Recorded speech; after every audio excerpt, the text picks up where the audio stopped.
The inbound sales methodology is broken up into 4 different stages: discover, diagnose, demonstrate, and close. We're going to talk about each stage at a high level and then show how sales can leverage insights in order to connect with the modern buyer.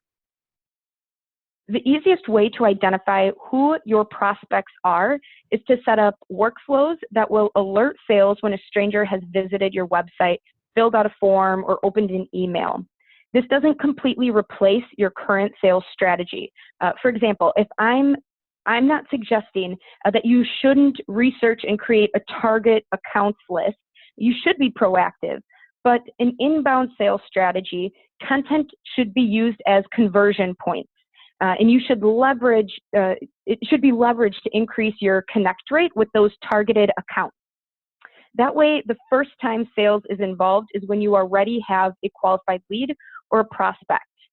If you don't believe you're doing a good job at providing content that appeals to your buyers, look into our discovery workshop process. It allows a team to identify your ideal buyers, assess their buying process, and produce content that's helpful for them. Alicia, can you go ahead and throw that link up in the chat pane as well? Yes. Step 2 is going to be diagnose. You have to identify leads. So now you know your potential buyers. Find out what blogs they're reading, what LinkedIn groups they belong to, what thought leaders they're following on maybe like Twitter. Retweet them, guest blog, anything to position yourself as a thought leader in the space. And then when connecting with that buyer, always lead with a message that's personalized to that buyer. You can reference the buyer's industry, their role, their interests, common connections, anything like that. Offer advice around the buyer's interests and specific goals. The goal here is to build trust and authority.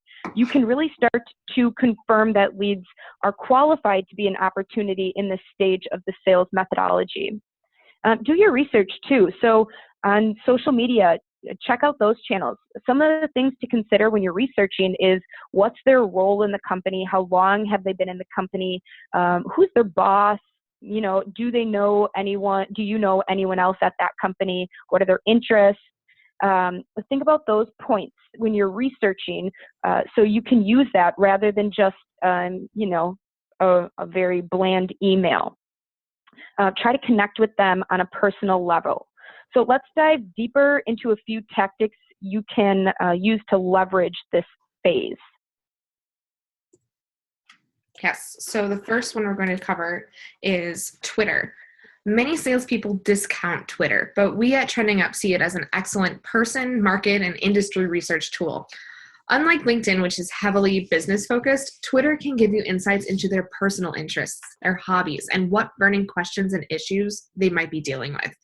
Your prospect is asking questions on Twitter or possibly also answering other member questions. Other ways you can use Twitter include understanding what your competition is up to. You can go to search.twitter.com and enter your competitor, and it will list what questions they're asking and who they're interacting with. You can also do localized search on Twitter. For example, if you're looking to find prospects who are in healthcare and in Boston, you can go to search.twitter.com and enter healthcare Boston, and you can find people in Boston area who are specializing in healthcare. Outside of social media, there are also ways that you can use the whole picture for every lead and connect every tool your team uses, social and more.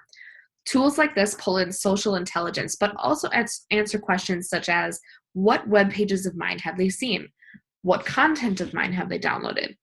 Note any trends or niche areas that they might be interested in. What is their lead score in comparison to my other leads? We haven't talked about lead scoring yet, but lead scoring is a really good tool that we use here at Trending Up using the CRM that we have access to. And lead scoring actually allows us to assign a number for a lead who's making specific moves on our website. For example, if they are downloading a specific ebook on our site, we might label it as 10, 20, or 30 points, depending on whether or not it's at the top of the funnel or the bottom of the funnel. We might assign extra points if they are located in our target, one of the target industries we're going after. if the person has a specific job title at a business, that's typically a decision-making role. Things like that allow us to kind of score the lead that's coming through, and it gives us insight into whether or not they need additional nurturing or if they're ready to talk to a salesperson. That was a great description. Also note that we get positive and negative attributes to every detail. So she mentioned the job title. We also can assign positive or negative attributes based on their interaction in our emails. Are they clicking back to our website? Okay, yeah, continue, Alicia. I just wanted to throw that point in there. Definitely. During the discovery and diagnose phases, which were the two that we discovered, the two that we talked about first, you want to leverage initial buyer interest to develop additional trust and uncover deep buyer goals through exploratory conversations. You'll have to create exploratory call guides based on your personas for your sales team to leverage. And once you do, they can use the guides during the explore phases, that discovery and diagnose section. This time is used to determine whether this person is a good fit or a bad fit customer. Luke Skywalker or Darth Vader, if you will. During the discovery and diagnose phases, you can work in unique product or service differentiators to help the buyer understand how your service or product can help solve their particular pain points and reach their goals. The next phase is the demonstration phase. During this phase of the inbound sales methodology, you need to tailor your assets to the buyer's persona and leverage all of the information you've gathered from the exploratory phases, those first two phases. That means tailoring presentations that align product value with the buyer's needs and using terminology the buyer knows and can relate to, or conducting a product demo that illustrates 3 features important to the buyer in order of importance to him or her. You could even run an ROI analysis customized to the buyer's metrics and their business. The key is to let the buyer know that you've done the work on your end and make them feel that you are adding value to their journey. This is the role of the salesperson. You've recognized that the buyer is a good fit for your company, and you are helping the buyer understand why you are uniquely positioned to help them. By this stage, inbound salespeople have developed a relationship with the buyer so they can get honest answers from them. They can figure out the buyer's timeline and work backward to create a plan to meet the deadline. And after the sale, the relationship doesn't end.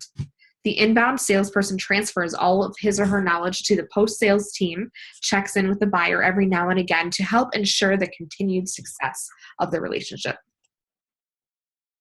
I'm going to quickly touch on Gary's question. He brought up a great point. So if I call within 5 minutes, is it as damaging as I imagine that I say they were just on our webpage? There's definitely ways around this, and it's definitely, that's a great point, because you don't want to call and say, hey, I know everything that you've been doing on our website, what you've downloaded, that you're opening my emails. Instead of saying that, kind of tailor your process.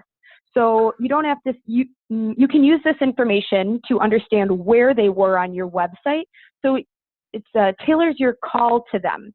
I frequently use it when I know somebody is clicking back through my emails. I know that they're thinking about my process and our conversations, and that it's a good time for them to talk about it. If we can tailor our process around them, that's when we're going to see success. So instead of calling at 7 a.m. when they're not morning people, we know that they're looking at our site at maybe 4:30 p.m., and that's when we should be calling them. Same with when they're back on your website. If you know that they're on a specific page for maybe remodeling, let's say, you know that they're doing a bathroom remodel, maybe if they're on that page. So now you know when you pick up the phone to call them, you can tailor your conversation. Let me know if you have any follow-up questions with that, Gary.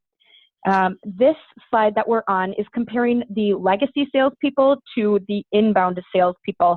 And I know that this is a bit of an eye chart, but I'm going to take a moment to explain the differences.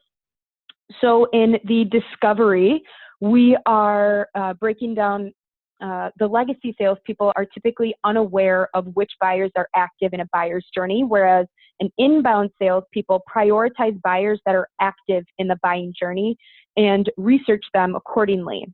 The legacy salespeople, when we're trying to convert them, they use cold outreach and lead with a generic elevator pitch to qualify.